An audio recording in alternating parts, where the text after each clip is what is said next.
Go ahead and take a look. That's not it. All right, let's go ahead and look at those. See how you did. Now again, these are approximations, so if the length of my chromosome maps are a little different than yours, that's fine. But you can see how I structured mine, where sometimes if it's 7, 8, 9, whatever, however you do your lines, but then some of them I make them super, super close. All right, so go ahead and take a look at those.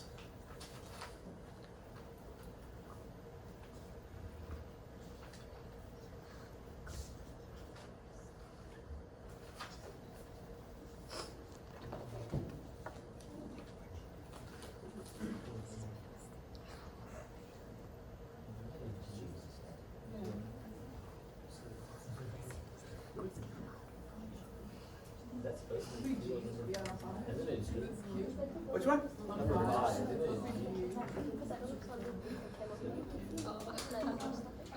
Yeah, just play along. My bad. Well, what really worries me now is nobody in second period said anything. They're like, sure, why not? Good grief. Is that better? Okay. Sorry about that. Well, cause I don't know if I just got in the rhythm, right? I was literally scared because I forgot to do these last night because I stayed after for AP night, I was so freaking tired. And I forgot to do this, and this morning I'm like, so I started writing everything. All right, any questions? How'd we do? Those of you that actually tried this. All right, so I think at this point, all right, do you know how to operate under the idea of calculating a recombination frequency? Okay, that's part one. Part two is taking all that information, putting it into a gene map. Everybody with me so far? All right. Now what I'd like to do is take a look at, what I'd like to do now is go ahead and look at these three problems and see what we come up with. And so the reason why you see that I'm throwing these at you from different angles is just so when you show up to a quiz, kind of like what you were saying earlier about how the wording throws you off a little bit, some of these are going to be presented to you because you got to remember, these quiz questions, these test questions are not my design. So they're coming at you from a whole different perspective. And sometimes I have to try and predict what I think AP, Central, or College Board will give you. So I try and throw it all at you so you're not surprised or shaken by any of those. So these three are word problems. I'm not going to leave this part up because what I want to do next is go over the answers for each. All right, so here is number one from your word problems. And you notice what I did is I highlighted those that were the recombinants.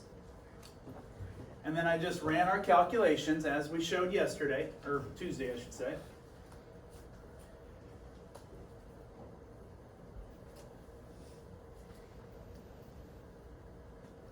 So the question is, what should the ratio be? And as we've witnessed, when you see these based on how they break down, they should be relatively around the same number, right? So if these are probably right around 400 and 500 each to match up to that 1800. So you should get the 1 to 1 to 1 to 1 ratio. Obviously in this case, we are not getting that, which automatically leads us to B, where we say, nope, these have to be linked in some way because we're not getting that ratio. And what's interesting in this is, you probably don't even realize you're doing it, but inherently, when you look at this problem, what are you doing that we have calculated over and over and over again? You're just doing a quick run through in your brain of a chi-square, aren't you? You have your expected values of your ratio in part A. Part B, you say, no, it doesn't fit that ratio because of the numbers, so that doesn't fit my expected value, so how are you challenging your null hypothesis? Aren't you saying that they're linked? So my point to you is that this whole idea of chi-square, you do this naturally. You have things that you expect, and then when something happens that's not quite that way, you start to problem solve. Well, that's exactly what you did here. You expected this ratio, but you didn't get it, and therefore, because it doesn't fit the ratio now, they are linked, and then from there, say, well, if they're linked, prove it. You take your numbers, 320 divided by 1883, and you should have gotten a recombination frequency of 17%. Also known as 17 what?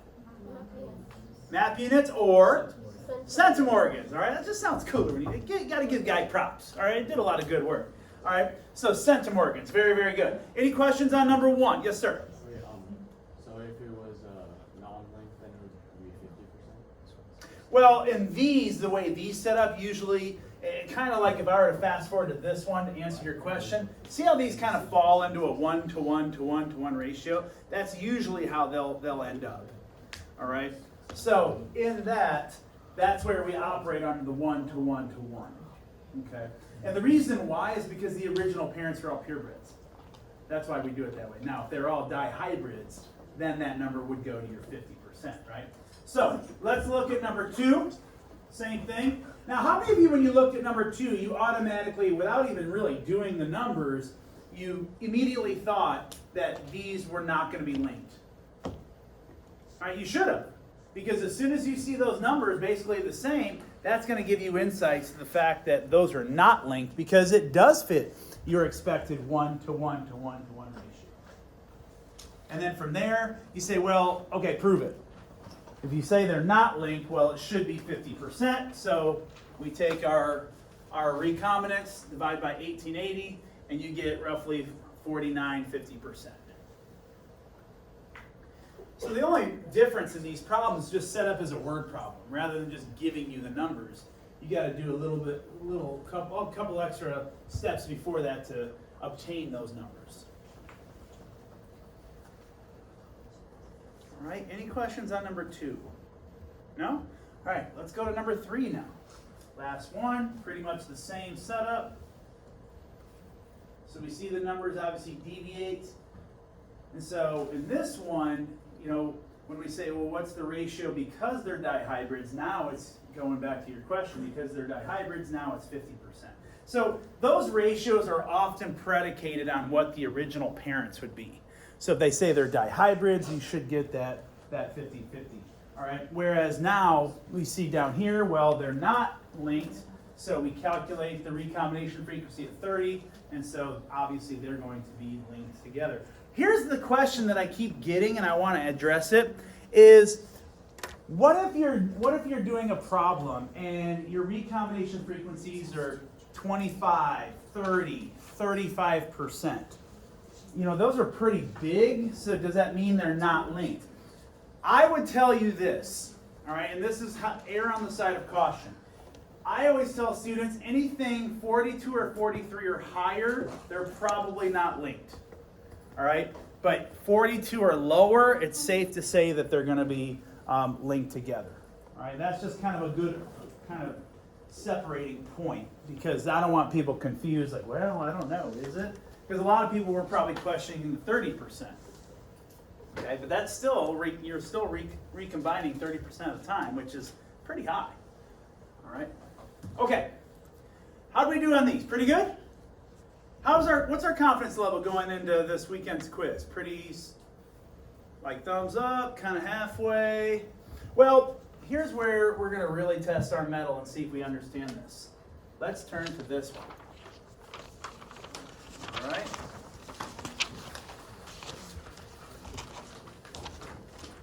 Now again, throwing these at you from a different angle. But not only am I going to have you do what's required, but I'm going to add a little bit more just to have some fun with you. All right, so you have 8 phenotypes, and the very first thing you have to do in these 8 phenotypes, because we're looking at leaves, stems, roots, and we're trying to figure out if leaves and stems are linked. We're trying to figure out if stems and roots are linked, and then if leaves and roots are linked. So there's essentially 3 components to this. Now in this problem, I'm asking you about A and B. I want to know if A and B is linked. So how would I do that? All right, hang on real quick. Okay, so how would I do this? So when you look at your 8 phenotypes, the first thing we have to do is identify the parents. Well, the parents in the identification comes from the original word problem. And so what we're going to look at is that you had a purebred parent here, purebred dominant for all 3 of those alleles. And then number, 6 right there is purebred recessive for all of those. And you see the larger numbers. And that makes sense, right? That's the parents, that's kind of what you expect to see, especially if there's a case of linkage here. But now I want to know about A and B. So what am I looking for in this endeavor to figure out recombination? Because we have our total number of 1,000. Everybody sees that, right? So now I'm trying to figure out what are my recombinants. So if parent A is just here and here, and then parent B is purebred recessive, what would my recombinants be? A recessive A, dominant B? Wouldn't that be a recombinant? Or a dominant A and a recessive B? Isn't that what I'm looking for? So that's what I want you to do here. Go through this and say, all right, here's a recessive A, dominant B. That would be a recombinant. Because all I'm doing is I'm recombining these two here. So a dominant A would go to the recessive B, or the recessive A would go to the dominant B. You're just recombining those. So right here, I would do that one. I would just go down, just A and B, just down the list. I see one right here. Let's see, I see one right there. Did I miss one? I feel like I missed one. No, I'm good. Okay. The Q and the G things got me all messed up, so I'm thinking I'm missing stuff. All right. So then I'm going to come over here and say, all right, well, what are those numbers? So 0, 0, and 20. Okay? So what that shows you is how many times those have recombined. So 20 divided by 1,000 times 100% is what? You should have had 2% right there. So what do you think? Do you think leaves and stems are linked? 2%. That's a pretty small number, isn't it? All right, so that means they're only 2 map units apart. So that means that they're recombining quite a bit. All right. Feel like we got this one? All right, well, we're not done with this one yet. Because I know that we've answered these questions. So we look at this one and say, well, what are the parents? Parents would be phenotype 3 and phenotype 6. Those are your parents. And then the recombinants would be, obviously, 1, 4, and 8. Everybody see how I got there? If you don't know, ask. Because this is some complicated stuff. This is stuff you've never seen before. But all we're looking for is you identify parents and then see how many times they recombine from their original genotypes. Yes, ma'am? How do we know like which ones are the parents? Will it always be the... Yeah, well, it'll tell you, but ordinarily in these situations, the parents will be your largest numbers, right? Because of how often they're going to reproduce and mimic what the parents look like. All right? Okay, now, here's where we're going to have a little bit of fun with this. Well, I think it's fun. We'll see what you think. Okay, so we have A and B, which we're just going to do this. And I want you to follow along with me. So we said A and B was a recombination of 2%. Now, what I want you to do, knowing what you know now, is I want you to calculate the recombination frequency of stems and roots. And then I would also like you to calculate the recombination frequency of leaves and roots.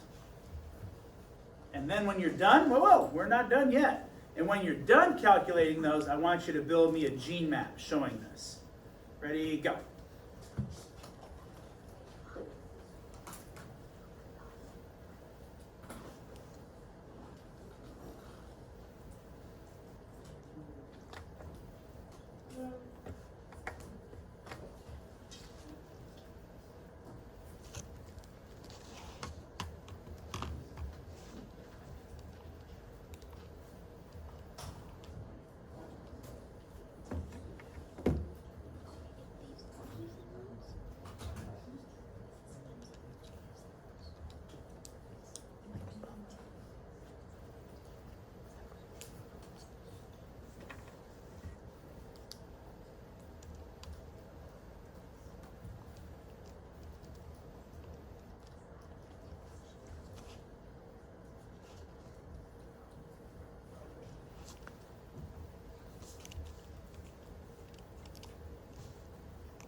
we're all working on problem 1. I know it's not what it's asking, but I'm extending this because I need you to see this, because I don't know, if I were writing a test, and I might put a question on there like this. Just saying. I like to torture children.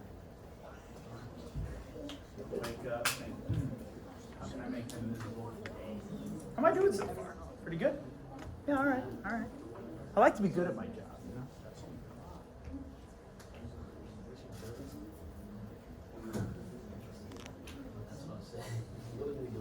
All right. Some of you are looking at me with those puppy dog eyes, so let me help you out a little bit here. So now let's look at B and T together. All right, let's try this. B and T. If I've already identified my parents as purebred dominants crossing with a purebred recessive, I know that the recombinants of B and T will be a dominant B and a recessive T, or a recessive B and a dominant T. Agreed? Everybody with me? All right? I feel like I'm staring at foreheads here. I'm not getting, okay.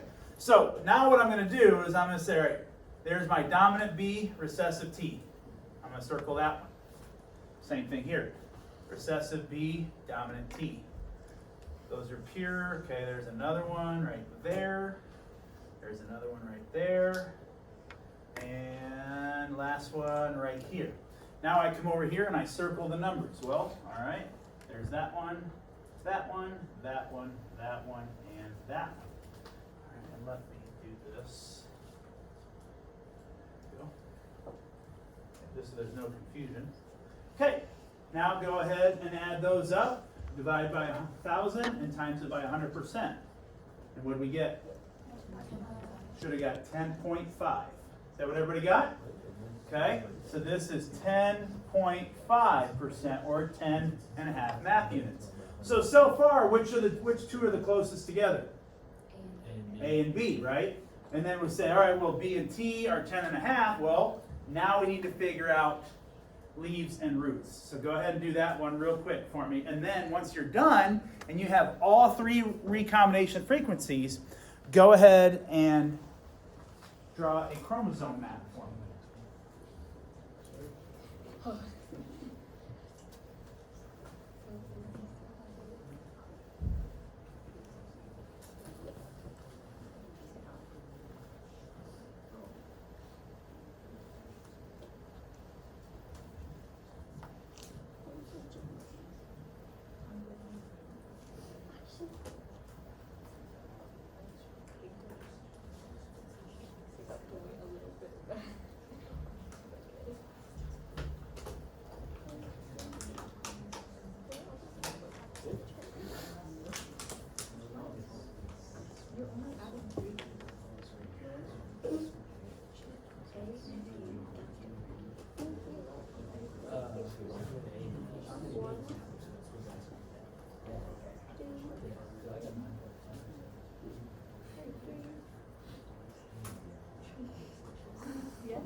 What'd you get? 2.5%.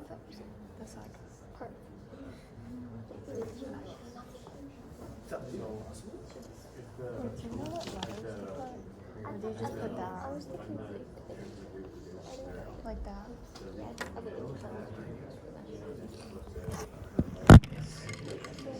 In a link situation.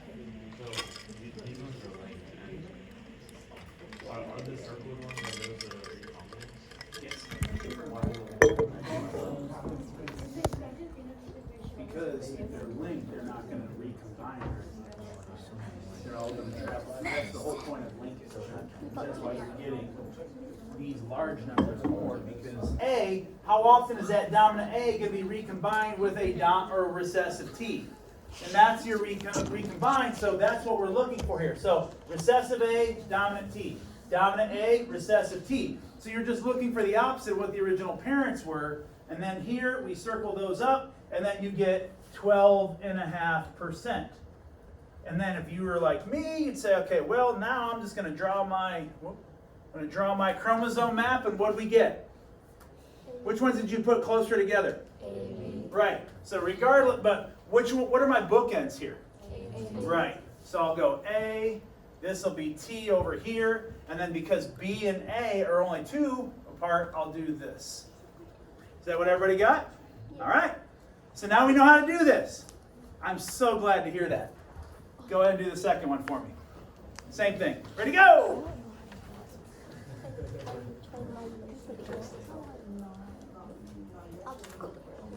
Oh. Come on, man. Oh, you did? What's that mean? Just go over the slides. Some of Maybe you have a you teacher have to that know like maybe the did Harry something Potter tricky. experiment. Uh-huh. But it was like easy. It was just like saying godmother. Like it was just explaining this in like the What do you way. think that means?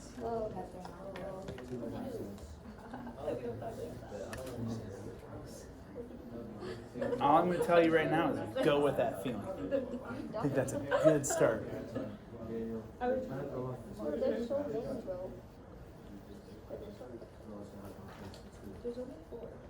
There's 5. I'm sorry. Wait, what? How are you doing this? Yeah, but like it's different. So like how are you doing? You just choose the letters that are like the same. If they're both capitalized, you don't choose how to like lowercase. But like the parents like different. So like, cause they're like not like. Like the Well, aren't these like not? I want to listen. Because look at the parents. Is that not the parents? Like is that? But how do you know that? I just went by like. You said it would be the one that's above. Madison, what are you saying? Say it again. So I want to hear Like the little eggs wouldn't be possible because the parents they both have a dominant egg. But also, if you look at your original parents, is recombination possible? Because you just said there's no chance of having little eggs. But if you have dominant A, dominant B, and then dominant A recessive, you're always going to get a dominant A, aren't you? So whether or not you flip-flop the A's to the B's, so there is no recombination. So what does that tell you? The recombination is 0. Or they don't recombine at all, which tells you automatically what about their location. Almost so far apart that they're on different chromosomes. That is the point I'm trying to get across. I'm just waiting for everybody else to figure it out. And cool nerds, I'm coming.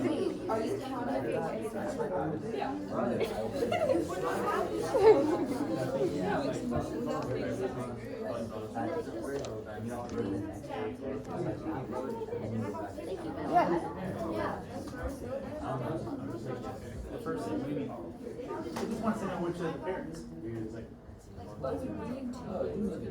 Which phenotype Well, represents. it's always gonna result in like all nominated babies. So there wouldn't be a recombination because it would just be like the parent.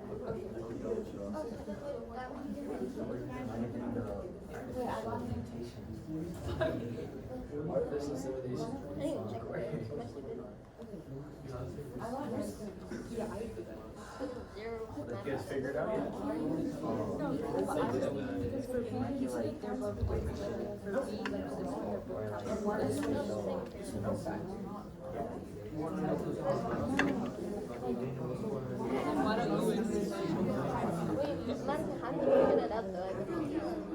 Well, just because like it's not possible to get a little A, and then if these recombine, then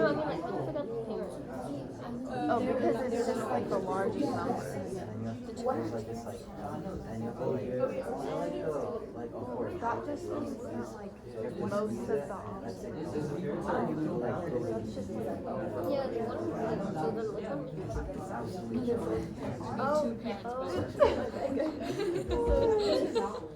Wait, so the genes are on different chromosomes?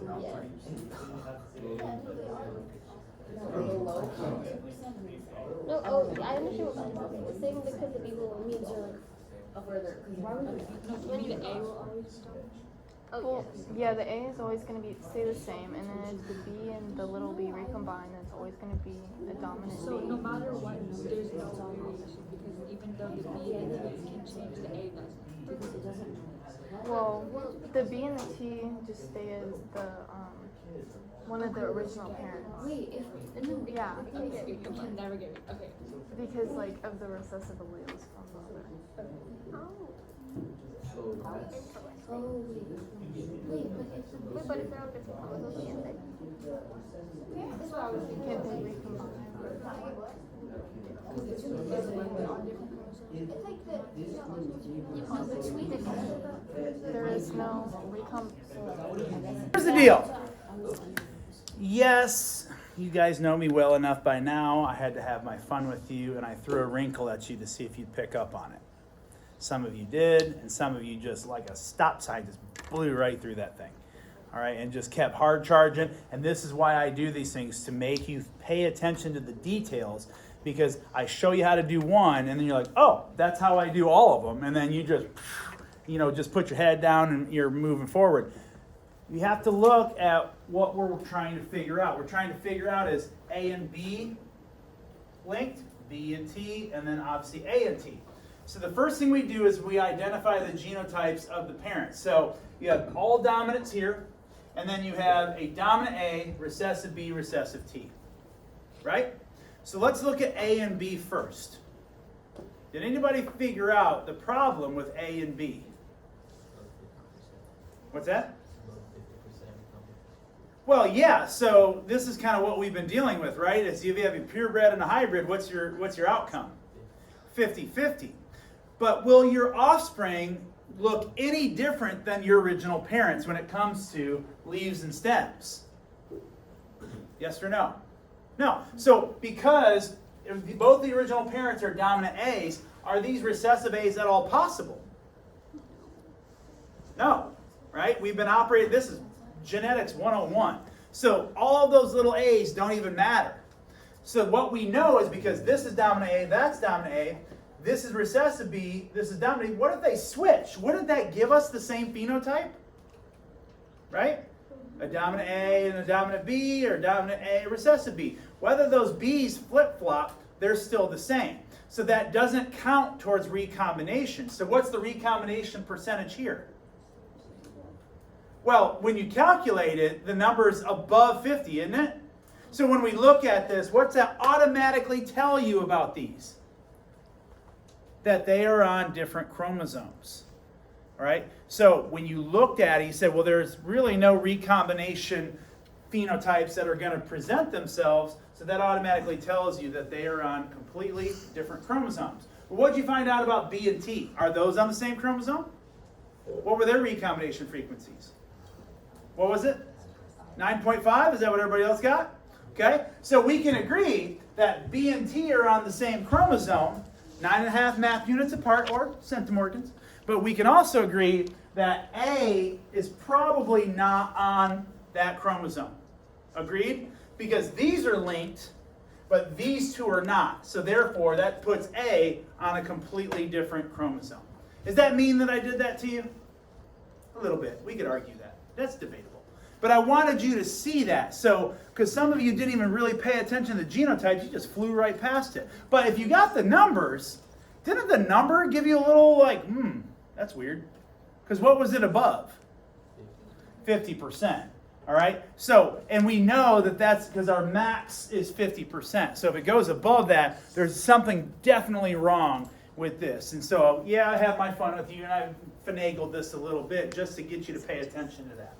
All right? So I'm telling you right now, you will see things like this. You will see things like the word problems. You will see things where I give you the numbers, and you just have to build a gene map. And I'm pretty sure you're just hoping that I just give you the numbers and the recombinations, you calculate, and you're done.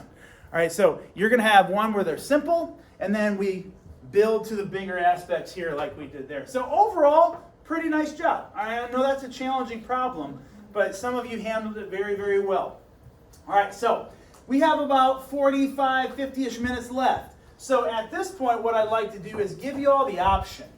All right, I gave you all of those practice problems, and those practice problems, I asked you to finish those and obviously look at your answers.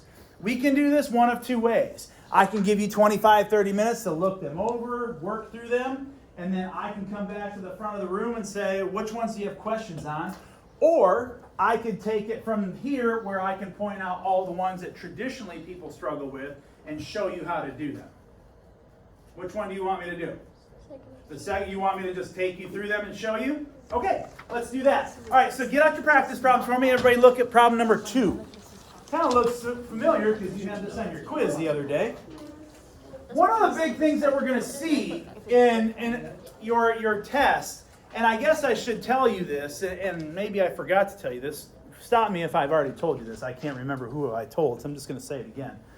I made the decision about your test, how I'm not going to give you FRQs, right? Did I tell you about this? Okay, good. We're good. All right. So you're going to get a lot of problems like this just to make sure you understand the mechanism. So question number 2 states if I give you this long genotype. Now we're operating, remember, everything we do, look at me when I say this, everything we do is assuming there is no recombination or no linkage. Excuse me. This is Brian. Yes. Thank you. Rithvik, checking out. Okay. So assume that independent assortment and segregation is occurring unless told otherwise or the data shows you something different. So what we do here is there's 2 outcomes because you have a hybrid, 2 outcomes because of a hybrid, but only 1 outcome because you have a purebred, 2 outcomes for a hybrid, and then 1 outcome. But because they are individual from each other, mutually exclusive, meaning A doesn't impact B, B doesn't impact C, we have the probability rule multiplication, where it's just 2 times 2 times 1 times 2 times 1, and that gives us a grand total of 8 different gametes. Okay, any questions on that one? Okay, that was just one that I put that on there because I think you know this, because I think that's one of the first things I did with you, wasn't it? Showing you how this probability works. But then we look at number 4. Number 4, I got a lot of questions on this one. If you have skin color that has all these different alleles, how many different types of gametes can you have as a result of those? And the answer would be 4, as you can see there. Now, a lot of people get confused by this because we think we want to go into just taking 4 and reducing into 2. That isn't always the case, simply because in polygenics, because it's based on sheer numbers, you're only going to pass 1 of those. And that's what we saw with our flip situation. Remember that? When we did our penny situation, you could have had 6 different situations that you were aligned with. And so that's what that is showing you. So that's why you would have 4 different outcomes for number 4. All right? Okay, let's move on quickly. Number 5 and number 6, I just threw these out there just because you see these quite a bit. I hope that by now when you're looking at these, how many of you have done these without even looking at Punnett squares anymore? Are you getting better at that? And hopefully you're kind of subscribing to that because it saves a lot of time. Because if you know that B and T are segregated from each other, I just take B and B here, which is a hybrid with a purebred. We all know that's 50-50. And then, again, a purebred with a hybrid, 50-50. So any question I ask you, what's the outcome going to be? 50-50, right? So therefore, the answer is 1/2. And that's kind of how. Now, if you get into a test, I'm not going to hold your feet to the fire. I'm not going to point and laugh at you. If you just need to do a Punnett square just to make yourself feel better, go ahead and do that. All right? I'm not going to hold that against you. And then, of course, this one right here, I take a trihybrid, cross it with a trihybrid, and I want to see if I can get a genotype with all 3 of these being homozygous dominant. And then, again, I take my A's, cross my A's, so I have hybrid with a hybrid, that 1 to 2 to 1 ratio. So a 25% chance of all 3 of those happening based on that cross. I multiply them and I get 1/64. You got to ask questions. These are the times to ask. Because after today, you have your quiz on over the weekend. We go over quizzes on Monday, and then you're taking your test on Tuesday. So now's the time to ask those questions. All right, are we good here? Everybody comfortable? Okay, here we go. Now we're going to start, say kind of same thing for number 7, same methodology, crossing different. So your A's would be a purebred with a hybrid, 50-50, so there's your half. Same thing here. Now I have a hybrid with a hybrid. To get a hybrid, well, that's my 1 to 2 to 1 ratio. Once again, those recombination frequencies, right? So that would be 1/2. And then a hybrid with a hybrid, to get a hybrid would be 1/2 as well. So 1/8 total. Now, the last question, and I've had several different people ask me about number 11. Number 11 is a unique question because it gives you the genotypes, and then it wants to say, well, what are the original parents? So it tells you it's going to cross blue tube, what are they, buggies? I don't know, I can't remember what they're called. Buggies? Budgies? Boogies? Whatever. All right, whatever those are. So you cross 2 blues, but they don't tell you which genotype the blues are, because in the problem it kind of gives you a bunch of different versions, right? But then it says in the offspring, I can't remember, it said something like in the 20s, right? And then it said, what, 5 whites? But if you go back and you look at the only genotype for white is homozygous recessive for both. So if you're crossing 2 blues, what do you have to have in both blues to produce a white? They have to be carriers, right? Both of them have to be recessive. This kind of follows the same line of thinking that, like when I showed you my pedigree. I have asthma, which is recessive, but neither of my parents have it. But what do I automatically know about them? They have to be carriers, exactly. So this is the same methodology. The only way to get this is that both of these parents have to be carriers, all right? Now, the probability of getting that is still extremely low, but that's the only way that can happen, based upon the genotypes they've provided to you. All right, any questions so far? No? All right, rocking and rolling. Now we're going to get into some of the fun stuff, okay? So one of the things that I did earlier, kind of revealed my hand here, so let me do this.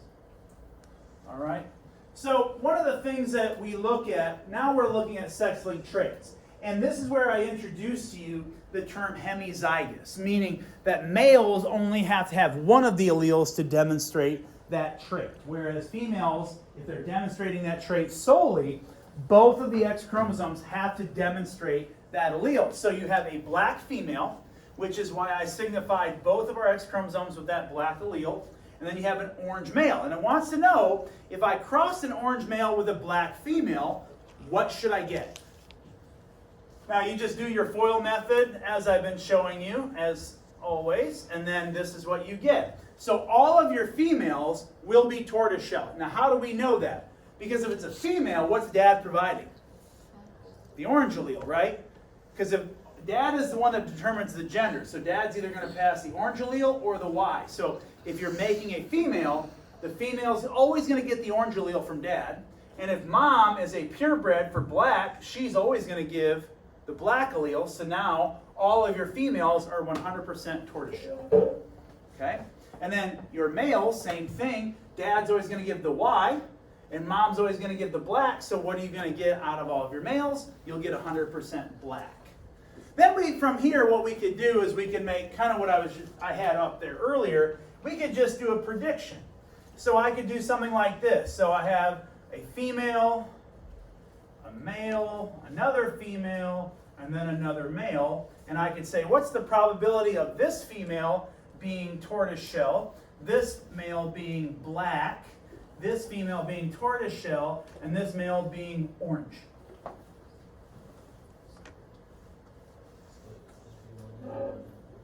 What would the probability of that be? Wouldn't it be 0? Right? Because I look at the tortoiseshell female, that's 50%. Black male, 50%. Tortoiseshell female, again, 50%. Now you're probably saying, well, wait, hold on. I thought you said all females are 100%. But it's out of the total possible combinations. You've got to be careful with the wording.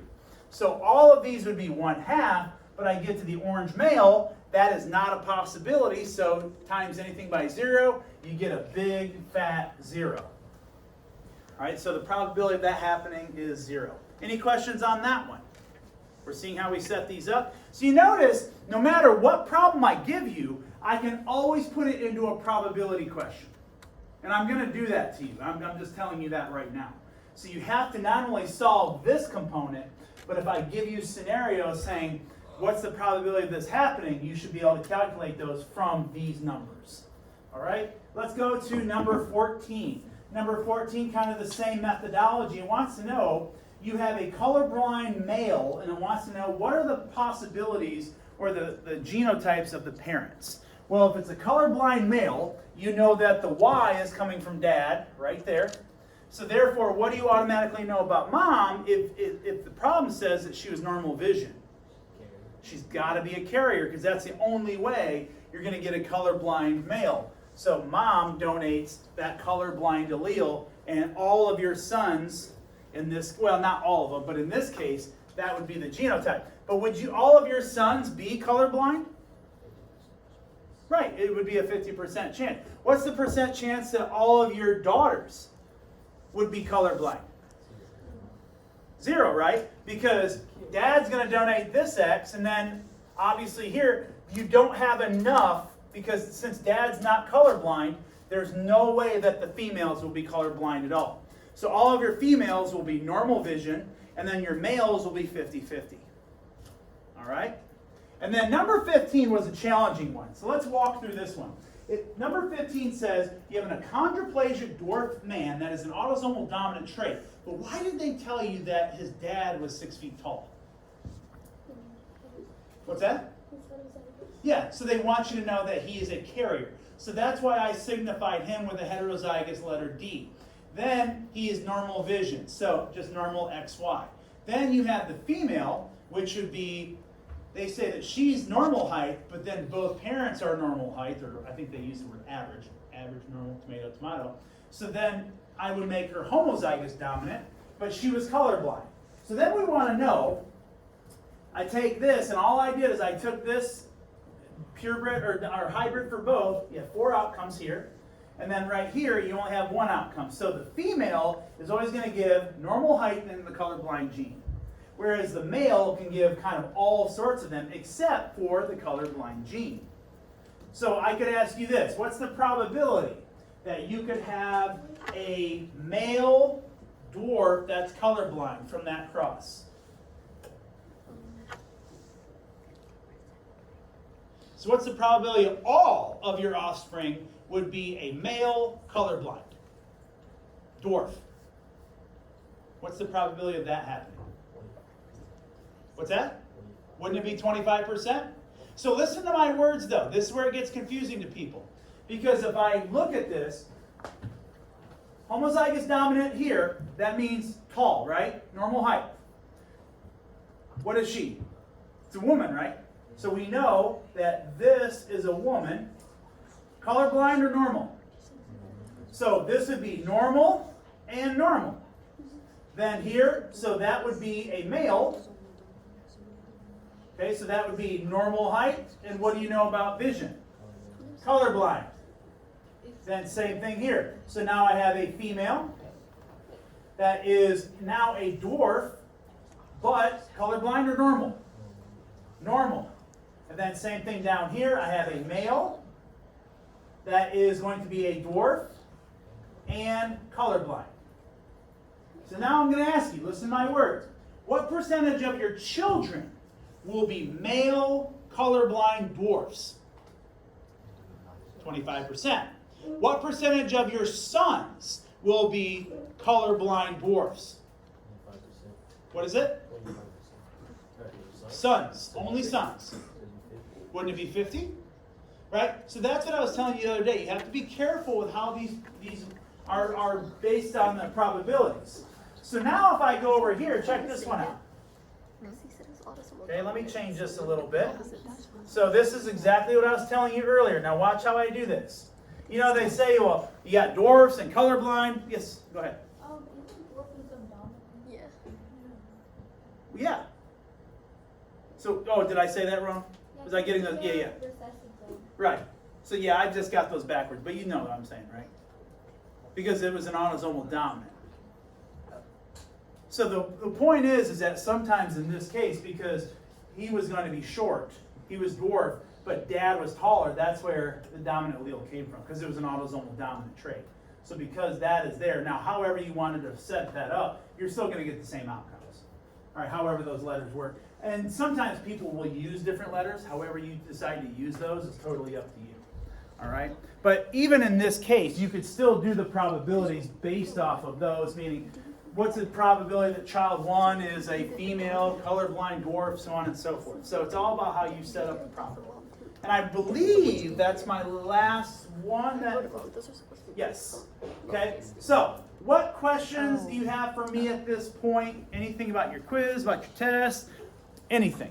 I know that was a lot, and I know I was talking to you a lot today. So the last 40 minutes, what I want you to do, this time is yours. Get into small study groups, ask each other questions, quiz each other, look at the practice problems, maybe go back through the problem sheets that I've given